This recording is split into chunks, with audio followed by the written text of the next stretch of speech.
Welcome to the listening sessions. This is a reading from Hidden Hearts.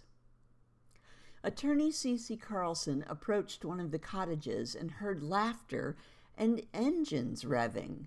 She rang the bell and a voice yelled, "Whatever you're selling, we don't want any. Read the sign at the end of the driveway." She rolled her eyes and pressed the button again.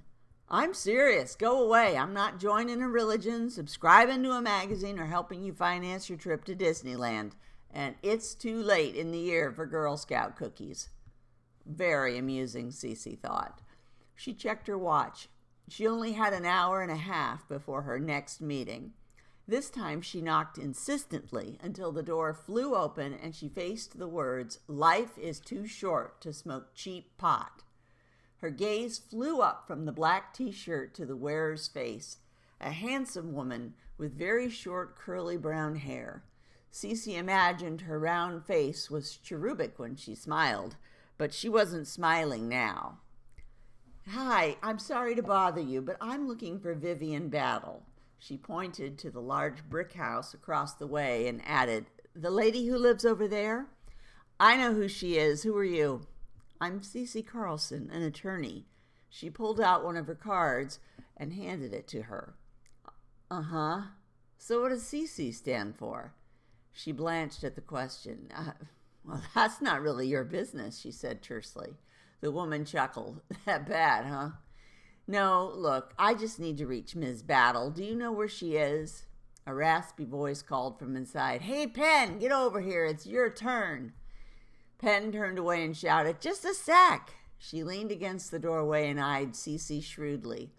"Attorney, huh? So what do you want to talk to Viv about?" "That's also none of your business." She pointed inside and played a hunch. "May I speak with her, please?" "That's not Viv. That's my grandma. She's visiting from Palm Beach. Viv's out of town." Cece stared into her cobalt blue eyes. She had a strong jaw, and Cece had already seen a hint of dimples. But now she was lying and enjoying it. "Where did Vivian go?" "To visit her sister, I think," Penn said with a straight face. "She's an only child," Cece countered. Her gaze focused on the center of Penn's amazing eyes, which seemed to darken the longer she spoke to Cece. Penn gasped dramatically. "That's right. How could I forget that?" She cleared her throat and leaned towards Cece with a serious expression.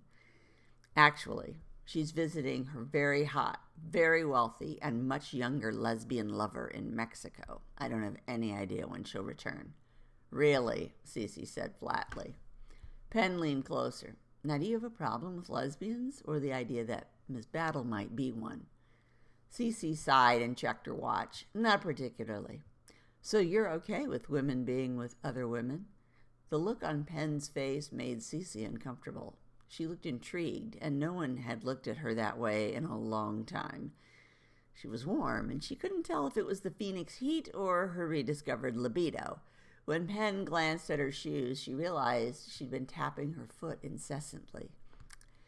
"Penn, come on. I'm going to take your turn if you don't get your fanny back here," the raspy voice yelled. Cece flipped her hair off her shoulder and smiled pleasantly. Two could play this game. "According to my last lover, I rocked her world." Penn's jaw dropped. Cece donned her sexiest smile. "What? You can dish it out, but you can't take it?" Penn laughed suddenly, revealing two perfect dimples. Then she closed the door.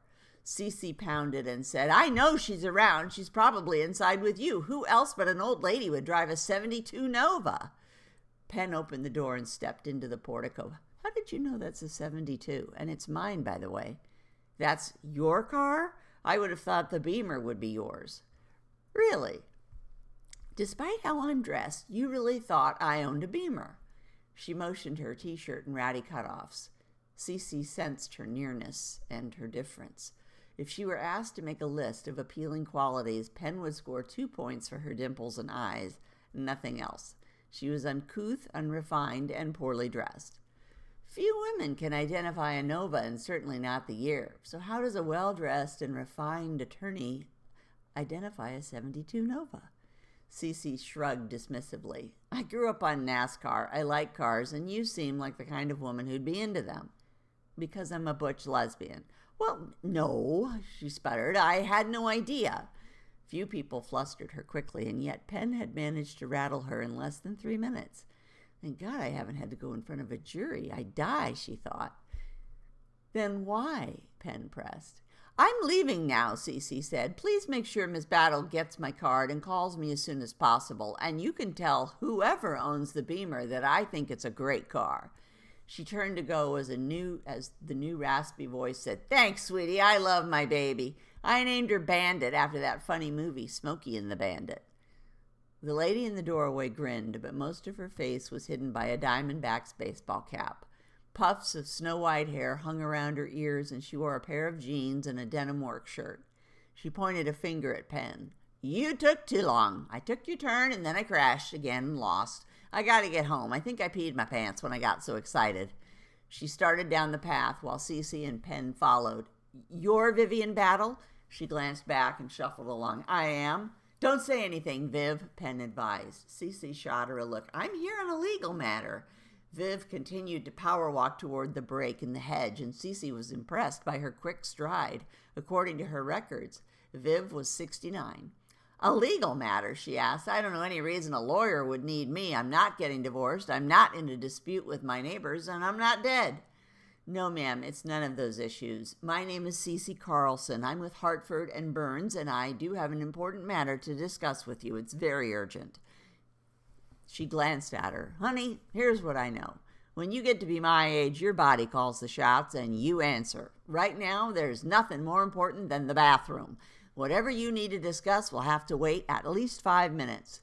She charged up the back steps and through the door. Penn turned and prevented her from following Viv inside, crossing her arms like a sentry. Hartford and Burns, otherwise known as Heartless and Burned. Cece ignored the nickname and went around the legal community and asked, Can we please be civil?